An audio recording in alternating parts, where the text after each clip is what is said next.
Hello friends, welcome to చందమామ కథలు by RK. చందమామ కథల ప్రపంచంలోకి అడుగు పెడదామా? ఇప్పుడు చెప్పబోయే కథలలో మొదటి కథ కలుపు కూలి. సిరిపురం గ్రామంలో ధర్మయ్య అనేవాడు తనకున్న 2 ఎకరాల చెక్కని స్వయంగా దున్నుకుని తన కుటుంబానికి కావలసిన గింజలు పండించుకునేవాడు.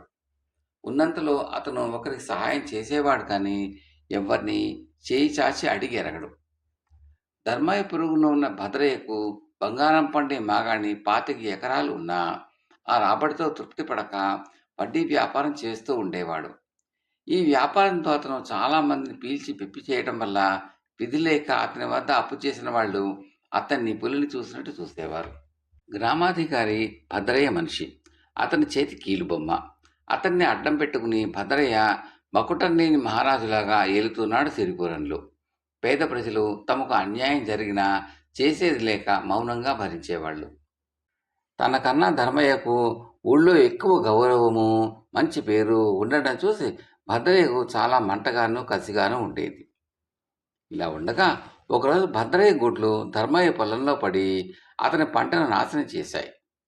చేతికి అందనున్న పంట నాశనం అయ్యేసరికి ధర్మయ్య కంట నీరు పెట్టుకున్నాడు. గ్రామాధికారికి చెప్పుకుని లాభం లేదని అతనికి తెలుసు.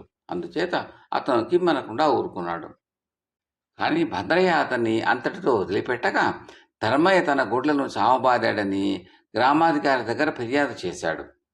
గ్రామాధికారి భద్రయ్య దగ్గర లంచం వేసి ధర్మయ్యను కచేరీకి పిలిపించాడు. ధర్మయ్య వెళ్ళేసరికి గ్రామాధికారి దగ్గర అతని అనుయాయులతో పాటు భద్రయ్య కూడా ఉన్నాడు, మీసం మెలేస్తూ. ధర్మయ్య, నువ్వు భద్రయ్య గుడ్లను చావగొట్టావట, దానికి నీ సంజాషి ఏమిటి అని గ్రామాధికారి అడిగాడు. ఆ మాటకు ధర్మయ్య నివ్వెరపోయాడు. పంట నష్టపోయి తాను ఫిర్యాదు చేయవలసింది పోయి తన మీదే ఫిర్యాదా అని అసలు విషయం చెప్పాడు. అయ్యా, అసలు జరిగిన విషయం ఇది. భద్రయ్య గారి గుడ్లు నా పంట పొలం మీద పడి నాశనం చేశాయి. గొడ్లను బయటికి తరిమానే తప్ప వాటి ఒంటి మీద చిన్న దెబ్బ కూడా వేయలేదు. నష్టపడిన నా మీద ఇలా ఆరోపణ చేయడం సరికాదు, న్యాయం కాదు బాబు అన్నాడు ధర్మయ్య. నాకే ధర్మపన్నాలు చెబుతున్నావా? మేం తలచుకుంటే ఈ సిరిపురంలో నీకు పిడికెడు బియ్యం పుట్టవు. నిన్నడిగి నిన్ను న్యాయ విచారణ చేస్తాననుకున్నావా? నా తీర్పు విను. భద్రయ్య గుడ్లను చావగొట్టినందుకు 100 రూపాయలు అతనికి నష్టపరిహారంగా ఇచ్చుకో. అతని గుడ్లు నీ పొలంలో కలుపు తీసినందుకు వాటి కూలి మరో 50 రూపాయలు, మొత్తం 150 ఇచ్చుకో అన్నాడు గ్రామాధికారి. ధర్మయ్యకు మతిపోయినట్టయింది. గొడ్లు కలుపు తీయటం ఏమిటి బాబుగారు అని అడిగాడతను. భద్రయ్య గుడ్లు నీ పొలంలో కలుపు మొక్కలు మాత్రమే మేశాయి. నువ్వు వేరే మనుషులు పెట్టి కలుపు తీయించిన అవసరం లేదు.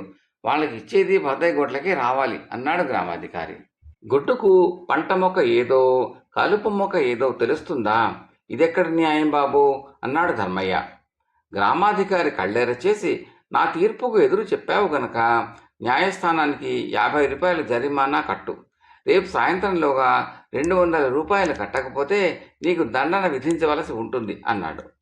ధర్మయ్య గుడ్ల నీరు కక్కుకుంటూ అక్కడ నుంచి బయలుదేరి తన ఇంటికి 4 ఇళ్ల అవతల ఉన్న రామయ్య వద్దకు వెళ్ళి జరిగిందంతా చెప్పుకుని మొరపెట్టుకున్నాడు. రామయ్య కూడా ధర్మయ్యలాగే సజ్జనుడు. ఇద్దరు మంచి స్నేహితులు. ధర్మయ్య చెప్పిందంతా విన్న రామయ్య చాలా బాధపడి, నీకు చాలా అన్యాయం జరిగింది ధర్మన్న. సరే, వీళ్లకు తగిన బుద్ధి చెప్దాం. ముందు ఈ 200 పట్టుకెళ్ళి వాళ్ళ మొహాన్ని కొట్టిరా. ఇంతకింత వాళ్ళ నుంచి ఎలా రాబట్టాలో నేను చూసుకుంటాను అని నప్పించి ధర్మయ్యను పంపేశాడు. ఆ మర్నాడు రామయ్య తన గుడ్లను తీసుకెళ్లి గ్రామాధికారి పంట పొలంలో శుభ్రంగా మేపాడు. గ్రామాధికారి కమతగాళ్ల ఇది చూసి పరుగున వెళ్ళి గ్రామాధికారికి చెప్పారు. అతను హుటాహుటిన వచ్చి చూసేసరికి రామయ్య తన గొడ్లకు తాపీగా నీరు పట్టిస్తూ కనిపించాడు. రామయ్య, నువ్వు నా పొలంలో నీ గొడ్లను మేపావని తెలిసింది. ఏమిటి నీ సంజాయిషి అని గ్రామాధికారి అడిగాడు. మీ పొలంలో గొడ్లను మేపానా? ఎవరో గిట్టని వాళ్ళు చెప్పి ఉంటారు అన్నాడు రామయ్య. నా మనుషులు చూసి చెప్పారు. నువ్వు చేసిన పనికి నష్టపరిహారం ఇచ్చుకోవలసి ఉంటుంది అన్నాడు గ్రామాధికారి. మీకు చేతనైంది చేసుకోండి అన్నాడు రామయ్య. సరే, నీ విషయం న్యాయస్థానంలో తెలుస్తాను అంటూ గ్రామాధికారి బస్తీకి పోయి రామయ్య తన 10 ఎకరాల పంట పొలం నాశనం చేశాడని, తనకు నష్టపరిహారం ఇప్పించాలని న్యాయాధికారిని కోరాడు. మర్నాడు న్యాయస్థానానికి హాజరు కావాలని రామయ్యకు కబురు వెళ్ళింది. మర్నాడు రామయ్య ధర్మయ్యను వెంట పెట్టుకుని న్యాయస్థానానికి వెళ్ళాడు. న్యాయాధికారి రామయ్యను, నువ్వు గ్రామాధికారి పొలంలో గొడ్లను మేపి నష్టం కలిగించావట, నీ మీద ఫిర్యాదు వచ్చింది, నీ సంజాయిషి ఏమిటి అని అడిగాడు. తమరు న్యాయమూర్తులు, తమతో ఉన్న మాట చెబుతాను.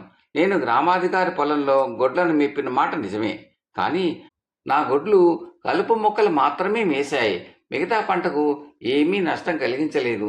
తమరు నాకు కలుపు కూలి కూడా ఇప్పించాలి అన్నాడు రామయ్య.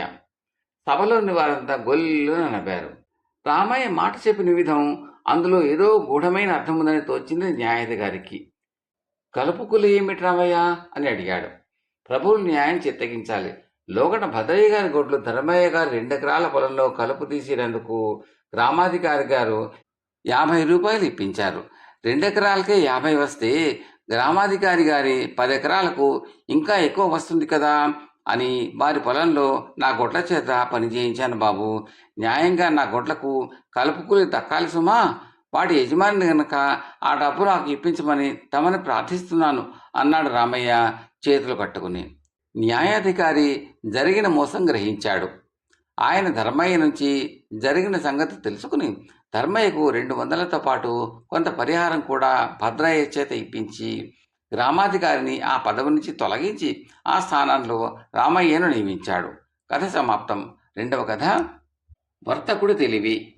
ఈ కథను రాసిన వారు శ్రీమతి బెళదోణ శోభ గారు. ఒక నగరంలో ఒక వర్తకుడి ఇంట దొంగతనం జరిగి 20,000 వరహాల సొత్తు పోయింది. అసలే అతను పరమ పిసినారి. ఇంత నష్టం వచ్చేసరికి అతనికి గుండె ఆగినంత పని అయింది. అతను రాజుగారి ఫిర్యాదు చేశాడు. కానీ రోజులు గడిచే కొద్దీ మనోవ్యాధి పాలయ్యాడు. అతను దురదృష్టం కొద్దీ దొంగలు ఎంతకు పట్టుబడలేదు.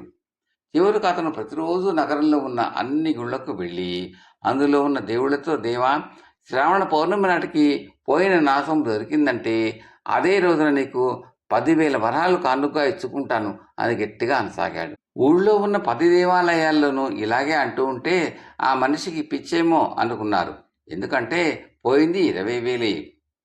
ఇంతలో రాజభటులు తెలివి వల్ల అయితేనేమి, వర్తకుడు అదృష్టం వల్ల అయితేనేమి దొంగలు దొరికారు, సొమ్ము దొరికింది. శ్రావణ పౌర్ణమి వచ్చింది. వర్తకుడు ఏ గుడిలోనూ ఏ మొక్కుబడి చెల్లించలేదు. అర్చకులంతా చేరి అతన్ని అడిగారు, మొక్కు ఈ క్షణాన చెల్లిస్తాను, కానీ ఏ దేవుడి దైవల సొమ్ము దొరికింది తెలియటం లేదు కదా మరి అన్నాడు వర్తకుడు. కథ సమాప్తం. 3వ కథ మాయకలం. ఇది 1948 ఫిబ్రవరి సంచిక చందమామలోది. ఈ కథను రాసిన వారు శ్రీ సూరంపూడి భాస్కర్రావు గారు. మాయకలం. అనగా అనగా ఒక ఊళ్ళో చిట్టి, పొట్టి అని 2 పిల్లలు ఉండేవాళ్ళు. ఇద్దరూ అన్నదమ్ములు. చిట్టి చిన్నవాడు, పొట్టి పెద్దవాడు. ఒక రోజున చిట్టి, పొట్టి బడి నుంచి ఇంటికి తిరిగి వచ్చారు. చిట్టి తన గదిలోకి వచ్చి తలుపు దవేలను మూశాడు. పుస్తకాలు కోపంగా మూల గిరవాటేశాడు. ఆ చప్పుడు విని పొట్టి ఆ గదిలోకి వచ్చాడు. చిట్టిగేసి చూస్తూ, అవును తెలిసిందిలే, ఇవాళ మళ్ళీ పంతులుగా నిన్ను కొట్టాడు కదూ అన్నాడు. అవునరా, పంతులు వేసిన ఒక్క ప్రశ్నకి జవాబు చెప్పలేకపోయాను, అన్నిట్లోనూ సున్నాలే వచ్చినాయి అన్నాడు చిట్టి విచారంగా. తప్పంతా నీది. ఒక్క రోజైనా శ్రద్ధగా చదువుతావా? చదవు. చదువుదామని ప్రయత్నిస్తావా? ప్రయత్నించవు. మరి సున్నాలు కాక ఇంకేం వస్తాయి అన్నాడు పొట్టి గదమాయిస్తూ. పోరాపో, నాకేమీ అక్కర్లేదు, పాడు చదువు. చక్కగా గూటి బిళ్ళ ఆడుకుంటాను, పొలాలమ్మట పోయి నేరేడు పళ్ళు కోసుకుంటాను అన్నాడు చిట్టి నిర్లక్ష్యంగా. అయితే నీ పనికి ఇంతేలే, రోజు పంతుల చేతులు దెబ్బలు తింటూ ఉండుగాని అంటూ పొట్టి బయటకు వచ్చేశాడు. మర్నాడు మళ్ళీ చిట్టి బళ్ళో దెబ్బలు తిన్నాడు. ఆ వేళ తిన్న దెబ్బలు ఇంటికి తిరిగి వచ్చిన తర్వాత కూడా మరుపుకు రాలేదు. చిట్టి తన గదిలో కూర్చుని ఆలోచించడం మొదలుపెట్టాడు. చదవకుండానే పంతులు అడిగే ప్రశ్నలకు జవాబు చెప్పడానికి ఏదైనా ఉపాయం దొరుకుతుందా అని. అలా ఆలోచిస్తూ ఉండగా చిట్టికి చప్పున ఉపాయం తట్టింది. ఆ ఊళ్ళో ఉన్న పేదరాశి పెద్దమని అడిగితే ఏదో ఒక ఉపాయం చెప్తుంది తప్పకుండాను అని. సరే, ఈ ఆలోచనతో బయలుదేరి వెంటనే పేదరాశి పెద్దమ్మ ఇంటికి వచ్చాడు. వచ్చి, పెద్దమ్మ, చదవకుండానే మా పంతులు వేసే ప్రశ్నలకి జవాబులు రాయడానికి నాకేదైనా చక్కటి ఉపాయం చెబుతావా అని అడిగాడు. పెద్దమ్మ కాసేపు ఆలోచించి, అలాగే నాయనా, నేను ఒక మాయకలం ఇస్తాను, నీ పంతులు ఎంత కఠినమైన ప్రశ్న వేసినా సరే అది నిమిషంలో రాసేస్తుంది. నువ్వు చదవాల్సిన పని ఉండదు అని ఒక కలం తెచ్చిచ్చింది. ఆ కలం చూడటానికేమో మామూలు కలం మాదిరిగానే ఉంది. చిట్టి ఆ కలం తీసుకుని సంతోషంతో గూడలు ఎగరేసుకుంటూ ఇంటికి బయలుదేరాడు. ఇంటికి వచ్చి రావడంతోనే ఎవరై పొట్టి, ఇలా రారా, ఇక నువ్వు నీ ఇష్టం వచ్చిన ప్రశ్న వేయి, నిమిషంలో జవాబు రాసి పారేస్తాను అని కేక పెట్టాడు. పొట్టి ఇది వినగానే ఆశ్చర్యంతో ఒక్క పరుగును వచ్చాడు. ఆ మాత్రం తెలివే ఉంటే రోజు పంతుల చేతిలో దెబ్బలెందుకు తింటావు అన్నాడు పొట్టి.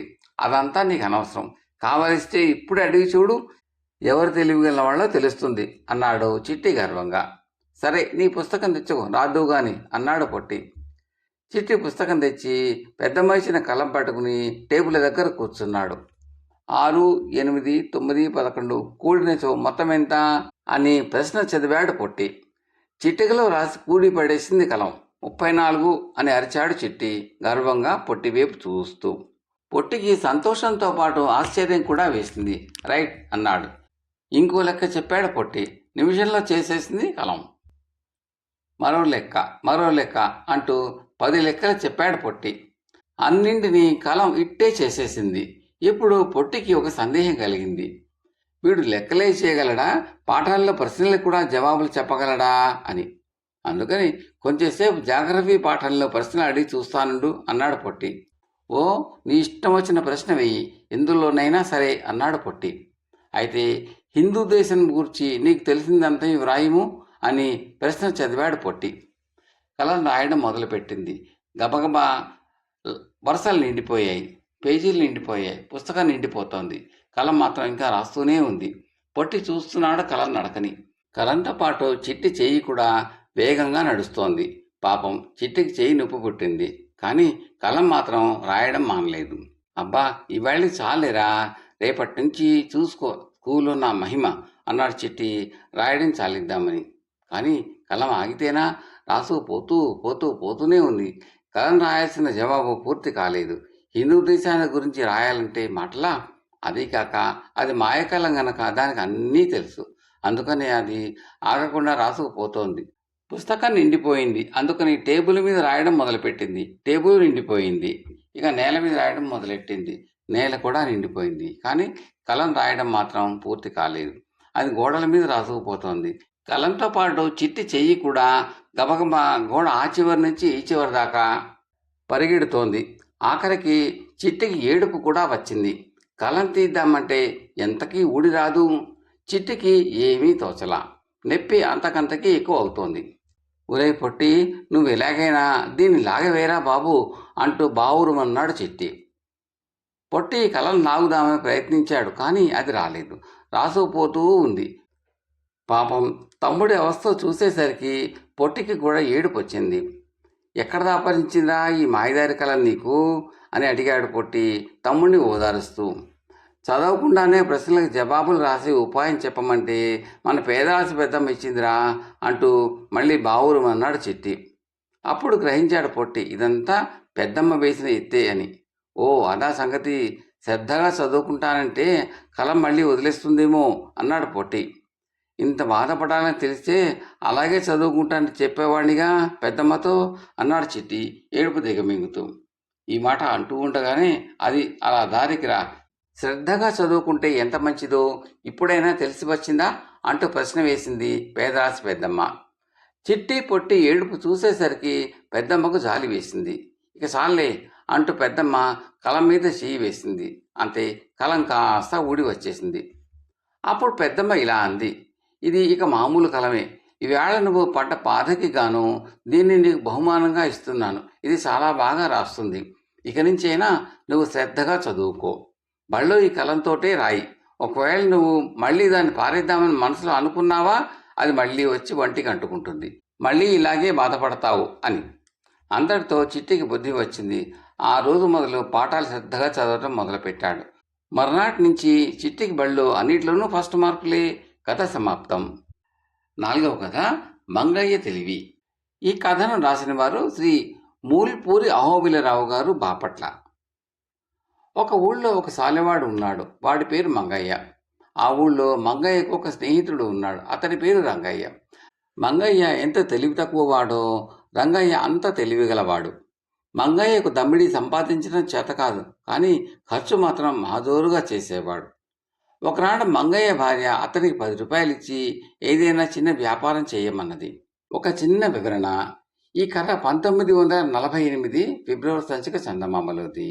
అప్పట్లో బంగారం ధర దాదాపు 96 రూపాయల నుండి 10 గ్రాములు. అంటే 1 గ్రాముకి 10 రూపాయల దాకా అయ్యేదండి. అందుకని 10 రూపాయలంటే అది కూడా పెద్ద మొత్తం కిందే లెక్క. ఇక కథలోకి వెళ్దామా? ఆ 10 రూపాయలు తీసుకుని మంగయ్య రంగయ్య ఏమి సలహా ఇస్తాడో కనుక్కుందామని అతని దగ్గరకు వచ్చాడు. వచ్చి, రంగయ్య, నా భార్య నాకు 10 రూపాయలు ఇచ్చింది వ్యాపారం చేయమని. ఏం వ్యాపారం చేయమంటావు అని అడిగాడు. నేను ఒక మంచి వ్యాపారం చెప్తాను, అలా కనుక చేశావా మంచి లాభం వస్తుంది అన్నాడు రంగయ్య. ఆ వ్యాపారం ఏమిటో నాకు చెప్పు అని తొందర పెట్టాడు మంగయ్య. వ్యాపారం అంటే మరేం లేదు, మా గుర్రం నిన్న గుడ్డు పెట్టింది, దాన్ని 20 రూపాయలకు వీరయ్య అడిగాడు. నీకు కాబట్టి 10 రూపాయలకు ఇస్తాను. ఆ గుడ్డును నువ్వు పక్కలో పెట్టుకుని పడుకుంటే 10 రోజుల్లో మంచి గుర్ర పిల్ల బయటపడుతుంది. అప్పుడు దాన్ని నువ్వు ఏ 50 రూపాయలకు అమ్ముకోవచ్చు. 40 రూపాయలు సులభంగా లాభం దొరుకుతుంది అన్నాడు రంగయ్య. గుర్రం ఎక్కడైనా గుడ్డు పెడుతుందా? పిచ్చి మంగయ్యకు ఈ మాత్రం లోకజ్ఞానం కూడా లేదు. నిజంగా లాభం వస్తుంది కదా అనుకుని 10 రూపాయలు రంగయ్య చేతిలో పెట్టి గుర్రపు గుడ్డు ఇమ్మన్నాడు. రంగయ్య ఇంట్లోకి వెళ్ళి ఒక బూడిద గుమ్మడికాయకు బాగా సున్నం పోసి తీసుకువచ్చి మంగయ్యకిచ్చి, ఇదే గుర్రపు గుడ్డు, తీసుకుని వెళ్ళు అన్నాడు. మంగయ్య దాన్ని నెత్తిన పెట్టుకుని బయలుదేరాడు. ఆ దారిలోనే ఒక పెద్ద అడవి ఉన్నది. అడవి మధ్య నుంచి నడిచి వెళ్తూ ఉండగా ఒక పెద్ద మర్రి చెట్టు వేరు కాలికి తగిలి మంగయ్య దభేలను ముందరికి పడ్డాడు. దాంతో మంగయ్య నెత్తిన ఉన్న గుమ్మడికాయ కింద పడి పగిలింది. గుమ్మడికాయ కింద పడి పగిలిన శబ్దానికి అక్కడే పొదలో ఉన్న కుందేలు భయపడి పరిగెత్తడం మొదలుపెట్టింది. ఆ కుందేలును చూసి మంగయ్య, అరే, గుట్టు పగిలి గుర్రంపిల్ల పరిగెత్తుకుపోతోంది అనుకుని పట్టుకుందామని కుందేలు వెంట పరిగెత్తాడు. కానీ కుందేలు అందకుండా పోయింది. ఇంటికి వచ్చి ఈ సంగతి అంతా భార్యతో చెప్పాడు. ఎక్కడైనా గుర్రం గుట్టు పెడుతుందా, నీ తెలివి తగలయ్యా అని మంగయ్యను అతని భార్య తల వాచేటట్టు చివాట్లు పెట్టింది. మర్నాడు మంగయ్య భార్య, 10 రూపాయలు తగలేసావు, ఇంట్లో దమ్మిడి కూడా లేదు, ఎక్కడికైనా దొంగతనాన్ని పో అన్నది మంగయ్యతో. సరేనని తల ఊపి సరాసరి రంగయ్య ఇంటికి వెళ్ళి, రంగయ్య, నా భార్య దొంగతనానికి పొమ్మంది, ఎక్కడికి పోదాం అని అడిగాడు మంగయ్య. ఇళ్లలో దొంగతనం చేస్తే తేలిగ్గా పట్టుబడిపోతాం, అందుకని పొలాల్లోకి పోదాం అన్నాడు రంగయ్య. ఇద్దరూ కలిసి ఆ రాత్రి వరి పొలంలో ప్రవేశించారు. పంట బాగా పండి కోతకు వచ్చి ఉంది. కోద్దాం పట్టు అన్నాడు రంగయ్య. చేతులు బాగా నొప్పి పుట్టే వరకు కోశారు. రంగయ్య మంగయ్యతో, నీకు పైన ఉండే కంకులు కావాలా లేకపోతే కింద ఉండే వరిగడ్డి కావాలా అని అడిగాడు. మంగయ్య కాసేపు ఆలోచించి, నాకు కింద ఉన్న గడ్డే కావాలి అన్నాడు. రంగయ్య గడ్డంతా మంగయ్యకిచ్చి తను వరి కంకులు పట్టుకుపోయాడు. మంగయ్య ఇంటికి పోగానే భార్య, ఎందుకీ గడ్డి, వరి కంకులేవి అని అడిగింది. మంగయ్య జరిగిన సంగతంతా చెప్పాడు. ఆమెకు కోపం వచ్చి, ఓ నీ తెలివి మండ, ఇక ముందు ఎప్పటికైనా పైవే అడుగు అన్నది. సరే అని తల ఊపాడు మంగయ్య. మర్నాడు మంగయ్య రంగయ్య వద్దకు వెళ్ళి, ఈవేళ నాకు పై పంట కావాలి అని అన్నాడు. రంగయ్య ఒప్పుకున్నాడు. ఇద్దరూ కలిసి ఆ రాత్రి వేరుశెనగ పొలంలో పడ్డారు. ఉన్న చెట్లన్నీ పెరిగి వేశారు. రంగయ్య మొక్కలని మంగయ్యకిచ్చి తాను కాయలు పట్టుకుపోయాడు. మంగయ్య ఎందుకు పనికిరాని వేరుశెనగ మొక్కలు తీసుకుని ఇంటికి వచ్చాడు. అతని భార్య వాటిని చూసి, ఇవెందుకు, నెత్తిని వేసుకుని కొట్టుకునేటందుక, కాయలేవి అన్నది. మంగయ్యకు ఒళ్ళు మండింది. మొదట కిందవి తెస్తే పైవి తెమ్మంటివి, ఇప్పుడు పైవి తెస్తే కిందవి కావాలంటావు, నీతో ఎట్లా వేగటం అన్నాడు. పెళ్ళాం చేసేది లేక అలాంటి తెలివి తక్కువ దద్దమ్మని పెళ్లి చేసుకున్నందుకు తనని తను 4 తిట్టుకుని ఊరుకుంది. కథ సమాప్తం. 5వ కథ, అప్పగింతలు. ఈ కథను రాసిన వారు శ్రీ ఎంవి గోపాలం గారు, తాడేపల్లిగూడెం. ఈ కథ దాదాపు 78 సంవత్సరాల క్రితం చందమామలో వచ్చిన కథ అండి. అందువల్ల తెలుగు కొంచెం గ్రాంధికంగా ఉంటుందండి. అది కొంచెం జాగ్రత్తగా విని అర్థం చేసుకోండి. ఇక కథలోకి వెళ్దామా? మొన్నని మధ్యనే మా బంధువుల ఇంట్లో పెళ్లి జరిగింది. 4 పాటు మాకు కూడా శుభలేఖ వచ్చింది. సరిగ్గా నాకు అప్పటికి ఇంకా 4 రోజుల పరీక్షలు ప్రారంభం అవుతాయి. కానీ మా అమ్మ అప్పుడప్పుడు ఆ పెళ్లి కాబోయే పిల్లతల్లి మహా గయ్యాళిది అని చెబుతూ ఉండేది. అందుచేత ఆ గయ్యాళితనం ఏమిటో చూడాలని నాకు చాలా తొందర కలిగింది. ఎలాగైతేనేమి మా అమ్మ నాన్న ఒప్పుకునేదాకా వేధించి వాళ్ళతో పాటు నేను కూడా బయలుదేరాను. మేము ఎక్కిన కారు దారిలో చెడిపోయింది. అది తిరిగి బాగై మేము పెళ్లివారిల్లు చేరుకునేసరికి పెళ్లి పూర్తిగా అయిపోయింది. ఆ ఇల్లాలు తన కూతుర్ని అత్తవారింటికి అంపకాలు చేసే ముందు కూతురికి బుద్ధులు చెబుతున్నది. మగనితో నీకు అసలు మైత్రి సరిపడక పగదాని వల్ల నీవు పడజోడే తల్లి. తర్వాత అత్తమామలకు, అత్తమామలతోటి అనువుగాకుంటే కొత్త ముగ్గులు పెట్టి కుంగదీయావే.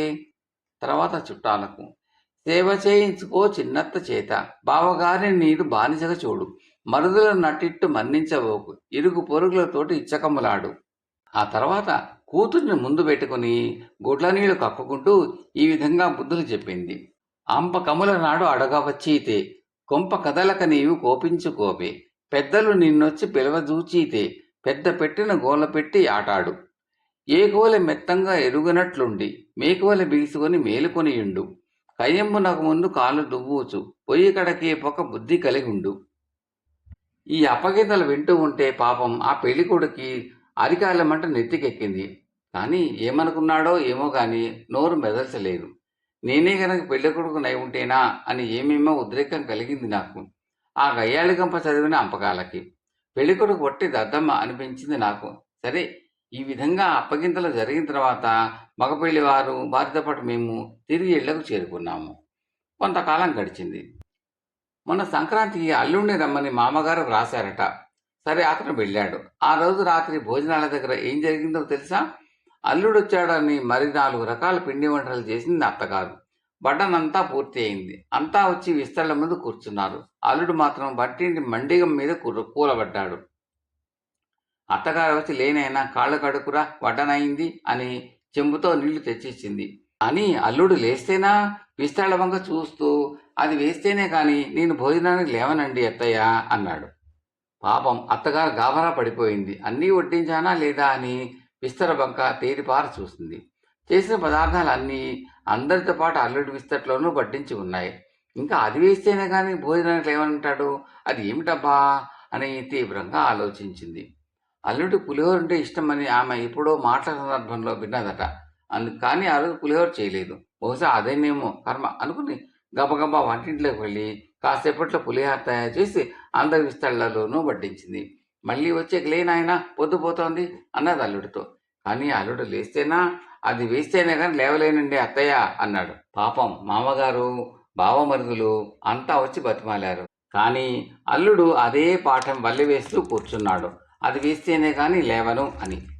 ఇది చూసేసరికి అందరికీ మతిపోయినట్టయింది.